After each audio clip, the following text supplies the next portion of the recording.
And it goes a little something like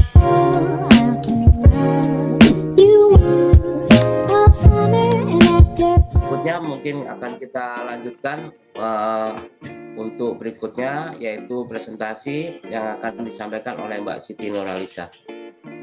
Pada Mbak Siti Nurhaliza, silakan dicoba di share screen dulu presentasinya.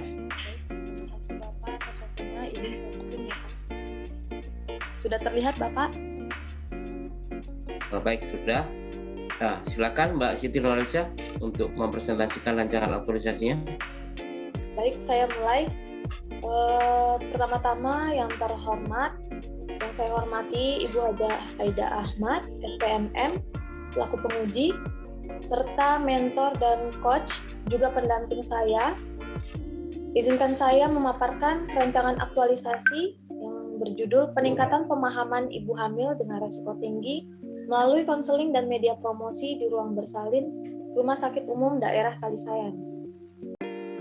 Perkenalkan, saya Siti Nurhaliza, AMD-Kep, dengan jabatan pelaksana atau terampil bidan di Rumah Sakit Umum Daerah Kalisayan. Untuk rancangan aktualisasi ini, saya tidak sendiri, saya dibantu dengan coach serta mentor saya, Bapak Endro Marijanto, SPD MBA, serta Bapak Mulyadi, SAP, dan penguji saya, Ibu Haja Aida Ahmad, SPMM. Salam kenal, Ibu. Kemudian untuk rumah sakit sendiri, Rumah Sakit Daerah Kalisayan sendiri merupakan rumah sakit pemerintah daerah Kabupaten Berau dengan tipe rumah sakit D. Pertama kali rumah sakit ini didirikan oleh Bupati Berau, diresmikan pada tanggal 1 Oktober tahun 2015, terletak di Jalan Sultan Hasanuddin. Moto dari rumah sakit ialah melayani lebih baik, dengan nilai-nilai yang diterapkan pada karyawan Barau, atau kepanjangannya bermutu, aman, ramah, responsif, amanah, dan profesional serta unggul. Lalu untuk visi dan misi Rumah Sakit Kalisayan sendiri ialah penyedia layanan kesehatan yang unggul dan terpercaya yang berorientasi pada kebutuhan masyarakat. Untuk misi tadi sudah disampaikan oleh Mbak Mutmainah dan Mbak Ayu ya. Saya lanjut. Ini untuk struktur organisasi di Rumah Sakit Kalisayan diketuai oleh Direktur Ibu Nur Syamsi dan langsung membawahi 7 bidang. Kemudian saya berada di bidang medis atau instalasi gawat darurat yang diketuai oleh Dr. Ferry Kohyanto untuk ruang bersalin ya. Lalu visi misi Bupati sendiri mewujudkan Berau maju, sejahtera dengan sumber daya manusia yang handal untuk transformasi ekonomi dalam pengelolaan sumber daya alam secara berkelanjutan. Dalam modul peserta latsar kali ini kita mempelajari nilai-nilai core value dari berakhlak, yaitu berorientasi pelayanan, akuntabel, kompeten, harmonis, loyal, adaptif, dan kolaboratif, di mana nanti akan saya sampaikan di akhir ya Pak, sesuai dengan rancangan aktualisasi saya. Mohon maaf, sebentar ya Pak. Selanjutnya untuk latar belakang, dalam saya bekerja atau kemarin di Rumah Sakit Kalisayan, saya mendapatkan ada 3 isu atau permasalahan yang saya lihat, observasi, dan saya lihat datanya. Untuk cuci tangan 6 langkah oleh ibu hamil dan keluarga itu belum optimal, Bapak Ibu di Rumah Sakit Kalisayan. Lalu pemahaman ibu setelah bersalin tentang mobilisasi 2 jam postpartum masih minim. Perlu diketahui postpartum ialah masa setelah bersalin. Kenapa 2 jam? Karena ibu bersalin biasanya menetap di ruang bersalin itu 2 jam sebelum dipindahkan ke ruang inak atau ruang nifas. Selanjutnya, yang paling krusial menurut saya ialah pemahaman ibu hamil dengan resiko tinggi itu masih minim. Karena berdasarkan data laporan dari bulan Juli sampai Agustus tahun 2022 ini, di ruang bersalin Rumah Sakit Kalisayan itu ada 20 dari 13 ibu hamil yang dirujuk dengan kehamilan resiko tinggi. Jadi ibu hamil 20 ini adalah ibu hamil yang masuk ke ruang gawat darurat lalu dioper ke ruang bersalin. Selanjutnya, saya mencari core issue menggunakan metode USG dan didapatkanlah skor tertinggi atau prioritas pertama kurangnya pemahaman ibu hamil dengan resiko tinggi. Dengan gagasan pemecahan isu yang saya dapatkan ialah meningkatkan pemahaman tentang ibu hamil dengan resiko tinggi melalui pemberian konseling dan media promosi di ruang bersalin Rumah Sakit Umum Daerah Kalisayan. Jadi untuk edukasi atau konseling ini sudah diberikan, namun pemahaman oleh si ibu bersalin ini sangat kurang, si ibu hamil ini, karena masih kurangnya media promosi. Selanjutnya, rencana kegiatan yang akan insya Allah saya jalankan nanti, yang pertama ialah mengidentifikasi ibu hamil dengan risiko tinggi di Rumah Sakit Kalisayan.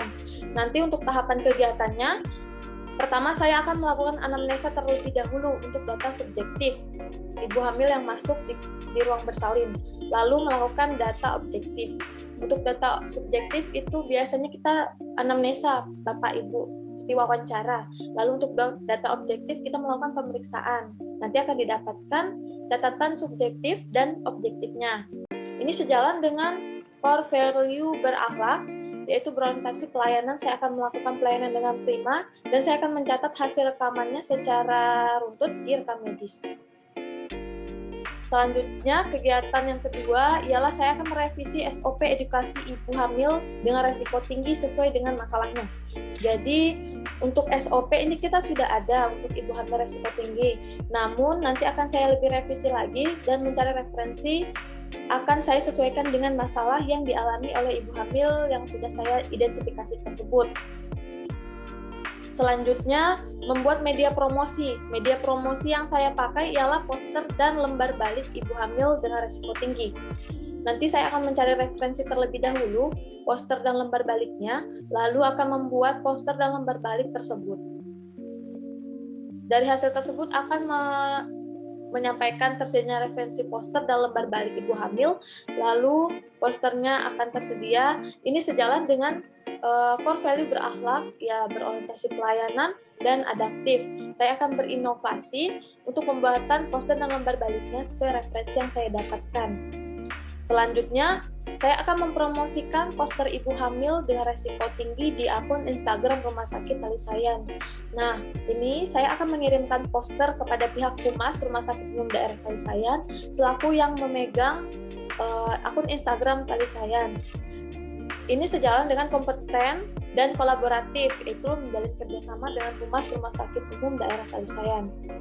Kegiatan selanjutnya ialah menerapkan SOP kepada ibu hamil dan penggunaan lembar balik. Nanti saya akan memberikan edukasi kepada ibu hamil dengan cara konseling dan menggunakan media promosi lembar balik tersebut. Kegiatan terakhir ialah saya akan melakukan evaluasi dari hasil SOP dan media promosi yang sudah saya sampaikan dan saya paparkan. Nanti dalam evaluasi ini saya akan memberikan lembar kuesioner kepada pasien. Nah, setelah itu baru saya akan menyusun laporan hasil kegiatan aktualisasi. Semua ini sejalan dengan core value berakhlak Bapak Ibu yang sudah saya pelajari dalam menjadi peserta latsar CPNS, di mana dalam berorientasi pelayanan saya akan memberikan pelayanan dengan sangat prima saat memeriksa dan menganamnesa ibu bersalin. Lalu dalam segi akuntabel, saya akan membuat laporan dalam segala aktivitas yang saya lakukan atau pemberian asuhan kepada ibu hamil tersebut. Selanjutnya, dalam kompeten, saya akan memberlakukan SOP yang sudah berlaku dan sudah saya revisi. Lalu harmonis, saya akan melakukan konseling dengan tindakan senyum, sapa, dan salam atau saling peduli, tidak membeda-bedakan suku, ras, dan golongan.